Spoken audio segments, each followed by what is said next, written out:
नमस्कार दोस्तों, top trending study channel पर आपका स्वागत है। इस वीडियो में हम मैथ्स के इंपॉर्टेंट क्वेश्चनों को देखेंगे। मैथ्स में परसेंटेज। मैंने ऐसे प्रश्न इस वीडियो में लिए हैं जो आजकल परीक्षाओं में ट्रेंडिंग में चल रहे हैं। जैसे अभी आरपीएफ एसआई का एग्जाम हुआ था, तो इस तरीके के प्रश्न पूछे गए थे। आरपीएफ कांस्टेबल के लिए बहुत ही इंपॉर्टेंट वीडियो है ये। आरपीएफ के लिए बहुत इंपॉर्टेंट वीडियो है और रेलवे के जितने एग्जाम है, एनटीपीसी, एसएससी के एग्जाम, सभी के लिए इंपॉर्टेंट है। इस तरीके के प्रश्न सभी एग्जामों में पूछे जाते हैं। तो पहला क्वेश्चन है दोस्तों, दो संख्याएं तीसरी संख्या से क्रमशः 30% और 40% कम है, तो दूसरी संख्या पहली संख्या का कितना प्रतिशत है? इस तरीका के प्रश्न आपसे पूछे जाते हैं। तो सबसे ट्रिकी, मतलब शॉर्टकट आपको क्वेश्चन करना है मैथ्स का, इस तरीके का आता है। तो आपको क्या करना है, इस तरीके का प्रश्न आने पर तीनों संख्या फर्स्ट, सेकंड और थर्ड, क्या पूछा है, जिसका पूछा जाता है कि दो संख्याएं तीसरी संख्या से क्रमशः, किससे? तीसरी संख्या से। तो तीसरी संख्या को क्या मान लो आप, 100 मान लो। तो तीसरी संख्या से क्रमशः 30% और 40% कम है, तो पहली संख्या कितनी हो गई? तीसरी से 30% कम है तो 70 हो गई भाई, 70। दूसरी संख्या 40% कम है तो ये कितनी हो गई? 60 हो गई। ठीक, तो दूसरी संख्या पहली संख्या का कितना प्रतिशत है? दूसरी संख्या पहली संख्या का, यानी किसके के उपलक्ष्य में?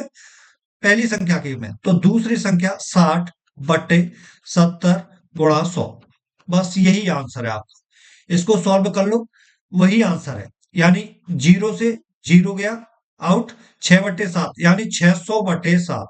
600/7 आप करेंगे तो 7 7 56, 4 बचे, 7 5 35, तो 85 कुछ आएगा। तो लगभग मान पूछा गया है, तो आपका ऑप्शन ए सही हो जाएगा। ऑप्शन ए सही है आपका, ठीक है। 85% इसका आंसर आ जाएगा। ठीक, यानी पहली संख्या, दूसरी संख्या, तीसरी संख्या के उपलक्ष्य में दो संख्याएं तीसरी संख्या से क्रमशः 30%, 40% कम है। तीसरी संख्या को हमने 100 मान लिया, तो पहली संख्या 30% कम है तो कितनी हो गई? 70। दूसरी संख्या 40% कम है तो दूसरी संख्या कितनी हो गई? 60 हो गई। बोला गया है दूसरी संख्या पहली संख्या का कितना प्रतिशत है, तो दूसरी संख्या कितनी है? 60 है। पहली संख्या के उपलक्ष्य में पूछा है तो 70 गुणा 100, हल कर लो, 85% समथिंग आएगा। ऑप्शन ए सही है। नेक्स्ट क्वेश्चन है, 1/3 क्या है? 1/3 का कितना प्रतिशत 2/3 है? देखो, इस तरीके के प्रश्न यदि परीक्षा में पूछे जाते हैं, सबसे बेस्ट तरीका है रेशियो। ठीक है, इसको ले लो, 1/3 का 1/3 रेशियो, रेशियो 2/3, ऐसे लिख लो। ठीक है, इसे सॉल्व कर लो, 3 से 3 गया तो यहां क्या आया? 1 रेशियो कितना आया? 2 आया। आया कि नहीं? 1/2। तो क्या पूछा है? 1/3 का कितना प्रतिशत 2/3 है? किसके उपलक्ष्य में बोला? 1/3 के उपलक्ष्य में।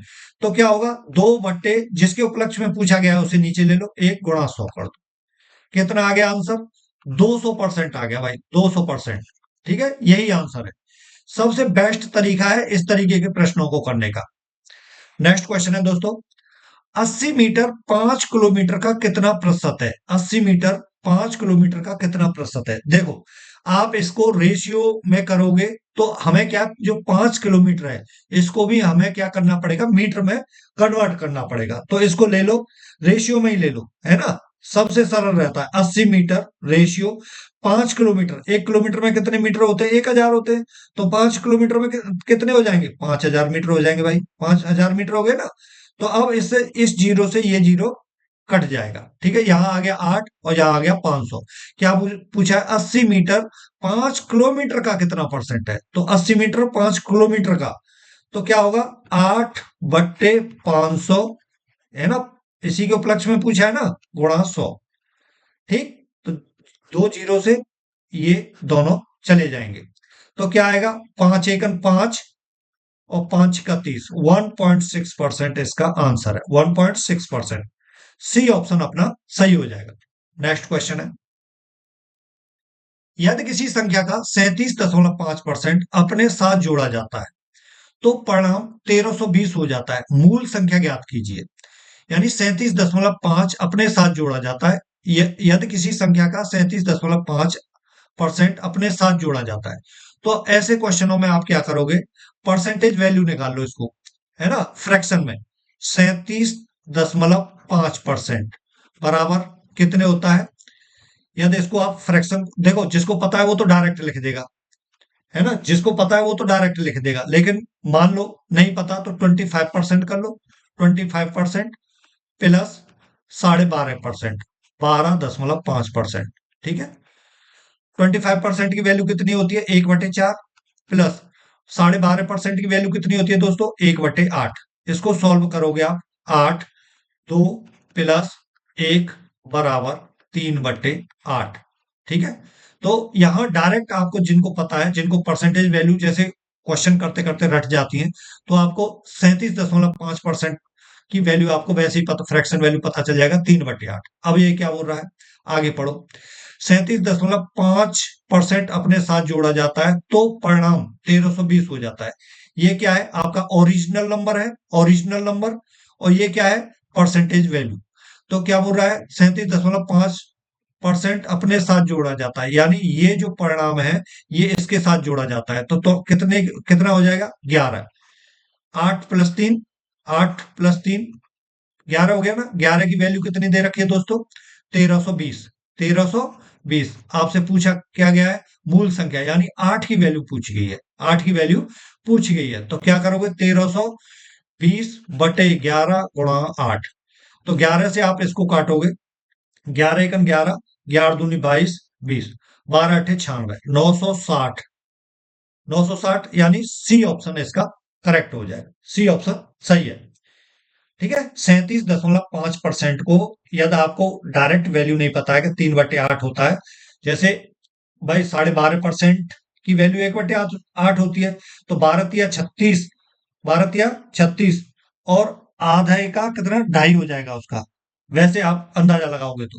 और नहीं पता तो आप सीधा इनको 25% प्लस 12.5% कर लो, 1/4, 1/8, 3/8 निकालो। तो इसमें जिस प्रकार बोला गया है कि 37.5% अपने साथ जोड़ा जाता है, तो यानी मूल संख्या कितनी है, 8 है। तीन दोनों को मिलाकर के 11 जोड़ा जाता है। 11 की वैल्यू दे रखी है 1320, 8 की वैल्यू पूछी गई है आपसे, तो 960 इसका आंसर आ जाएगा। नेक्स्ट क्वेश्चन है, यदि किसी संख्या का 62.5% स्वयं घटाया जाता है, स्वयं स्वयं से घटाया जाता है, तो परिणाम इतने आ, मतलब 6321 हो जाता है। मूल संख्या आपसे पूछी गई है, क्या पूछा गया है, मूल संख्या आपसे पूछी गई है। लगभग उस तरीके का ही प्रश्न है, लेकिन इस तरीके के प्रश्न आपसे पूछे जाते हैं, इस तरीके के प्रश्न पूछे जाते हैं। तो क्या है, 62.5% की वैल्यू यदि आपको पता है, इसकी होती है 5/8। यदि हमें नहीं पता जी, हमें नहीं पता इसकी वैल्यू इतनी होती है, चलो कोई बात नहीं। तो इसको 62.5 को तोड़ेंगे तो 50% प्लस 12.5%, 12.5%, ठीक है। 50% की वैल्यू कितनी आएगी, 1/2 आएगी। 12.5% की वैल्यू कितनी होती है, 1/8। 8 2 चौक 8, 4 प्लस 1 कितनी आई भाई, 5/8, ठीक है। कितनी आई, 5/8 आई। अब क्या बोला गया है, यदि किसी संख्या का 62.5% स्वयं से घटाया जाता है, स्वयं से घटाया जाता है यानी मूल संख्या से घटाया जाता है। ये क्या है, मूल संख्या है ना, मूल संख्या है, ओरिजिनल नंबर, ओरिजिनल नंबर है मूल संख्या। 62.5 यानी इसका ये 62.5% है, तो इसको घटाया जाता है, यानी इसको इसमें से घटाओगे तो कितना आएगा, 3 आएगा भाई, यदि माइनस करेंगे तो कितना, 3 की वैल्यू कितनी दे रखी है दोस्तों, 6321 इतनी दे रखी है। ओरिजिनल नंबर यानी 8 आपसे पूछा गया है, 8 आपसे पूछा गया है। तो क्या आएगा, 6321/3 इंटू 8 सॉल्व कर लो। 3 से इसको काट दो, 3 दूनी 6, 3 × 1 = 3, 0, 3 × 7 = 21, गुणा कर लो भाई, 8 × 7 = 56, 0 है ना आगे, 8 × 1 = 8, और 8 दूनी 16, तो 16,856, 16,856 के इसमें है, बी ऑप्शन आपका सही हो जाएगा। ठीक है, समझ में आ गया होगा, कुछ नहीं। ज्यादातर बच्चों को पता होगा, इस तरीके के प्रश्न पूछे जाते हैं। क्वेश्चन है, यदि 930 को एक संख्या में जोड़ा जाता है तो संख्या स्वयं का 444 सही 4/9% हो जाती है। तो मूल संख्या आपको ज्ञात करनी है। इसमें सबसे जो हार्ड काम है वो है जो 444 सही 4/9% को फ्रैक्शन में तोड़ना, है ना। बाकी फिर तो हो ही जाएगा। तो इसे तोड़ेंगे 444 सही 4/9%, 4/9%। इसको तोड़ेंगे तो 400, 400 प्लस 44 सही 4/9%, है ना। 400%, यहाँ परसेंट नहीं लगाया ना, 400%।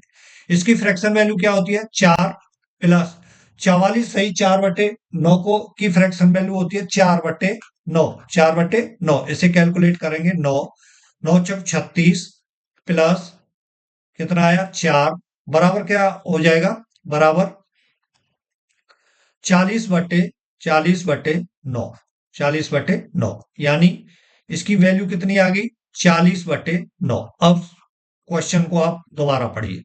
यदि 930 को एक संख्या में जोड़ा जाता है तो संख्या स्वयं का इतना परसेंट हो जाती है। यानी ये ओरिजिनल संख्या है, ये इससे 444 सही 4/9% हो जाती है, यानी 40 हो जाती है। तो कितना जोड़ा गया यहाँ, 31 जोड़ा गया, 31 जोड़ा गया, है ना। 9 से 40 होने में 31 जोड़ा गया। इसकी वैल्यू कितनी दे रखी है 31 की, 930, 930। तो आपको 9 की वैल्यू निकालनी है, 9 की वैल्यू निकालनी है। तो सीधा लिखना है आपको 930/31 गुणा 9। 31 से ये कितने बार जाएगा, 30 बार। तो कितना आ जाएगा, 9 तिया 27, 270 आ जाएगा। ठीक है, 270। ऑप्शन बी अपना सही है। नेक्स्ट क्वेश्चन है, एक आदमी 500 वो सॉरी एक आदमी 5/3 के बजाय एक संख्या को 3/5 से गुणा करता है। उसके परिणाम में प्रतिशत परिवर्तन का पता लगाइए। बहुत आता है इस तरीके का प्रश्न, है ना। तो देखो, इस तरीके का प्रश्न आता है तो सबसे पहले आप यहां एक गोला बना ऐसे, ठीक है। यहां ये कर लो 5/3 और यहां कर लो 3/5। ठीक, जो बटे उनका एलसीएम ले लो, 5/3 और 3/5। यदि इसका हम एलसीएम लेंगे तो 5 और 3 15 आएगा। यहाँ यहां लिख लो आप 15, मान लो वो संख्या कितनी है, 15। ठीक है, यदि आप 5/3, क्या बोला है, एक आदमी 5/3 के बजाय एक संख्या को 3/5 से गुणा कर देता है। तो भैया यदि इससे 5/3 से 15 में गुणा करेगा तो कितना आएगा, 3/25 आएगा, 25 आएगा कि नहीं। यदि 3/5 से 15 में गुणा करेगा तो कितना आएगा भैया, 9 आएगा, 9। उसके परिणाम में प्रतिशत परिवर्तन का पता लगाइए। भैया कितना अंतर है इसमें, 16 का अंतर है। 5/3 के बजाय, किसके बजाय, 5/3 के बजाय किसके उपलक्ष्य में पूछा गया, 25 के में। परिणाम आना था 25, आ गया 9। तो कितने का अंतर है, 16 का। 16 का अंतर है किसके उपलक्ष्य में, 25 के में। गुणा 100 कर दो भाई, गुणा 100। 25 चको 100, 16 चक 64, 64%। किसका, ऑप्शन बी सही हो जाएगा, ऑप्शन बी सही है। ठीक, अगला क्वेश्चन है, एक संख्या का 2/5 भाग 69 है, उस संख्या का 40% ज्ञात कीजिए। देखो, इस तरीके का प्रश्न यदि आप एक्स से मान के करोगे, एक्स से मान के हो जाएगा, लेकिन काफी समय लगेगा आपको क्योंकि बहुत कम समय में काफी ज्यादा क्वेश्चन करने पड़ते हैं। तो ऐसा क्वेश्चन है यदि आता है तो सबसे बेस्ट तरीका, एक संख्या का 2/5 भाग 69 है, यानी 2/5 भाग की वैल्यू कितनी दे रखी है, 69 दे रखी है। उस उस संख्या का 40% पूछा है, तो सीधा 40% की वैल्यू पूछी गई है। सीधा करो 69 अपॉन दो, बैटरी कम हो गई ना, 2/5, 2/5 गुणा 40%, गुणा 40%। ठीक है, 40% की वैल्यू कितनी होती है, इसको हटा के 40% की वैल्यू कितनी होती है, 2/5 होती है। तो भैया 2/5 से तो 2/5 चला गया, 69 इसका आंसर है, 69 इसका आंसर है। कौन सा ऑप्शन सही हो जाएगा, ए ऑप्शन अपना सही है। ठीक है, आज के लिए इतने ही क्वेश्चन है। आपको वीडियो कैसी लगी है कमेंट्स में जरूर लिखें, और वीडियो पसंद आई हो तो लाइक जरूर करें दोस्तों। Thank you for watching this video. नमस्कार।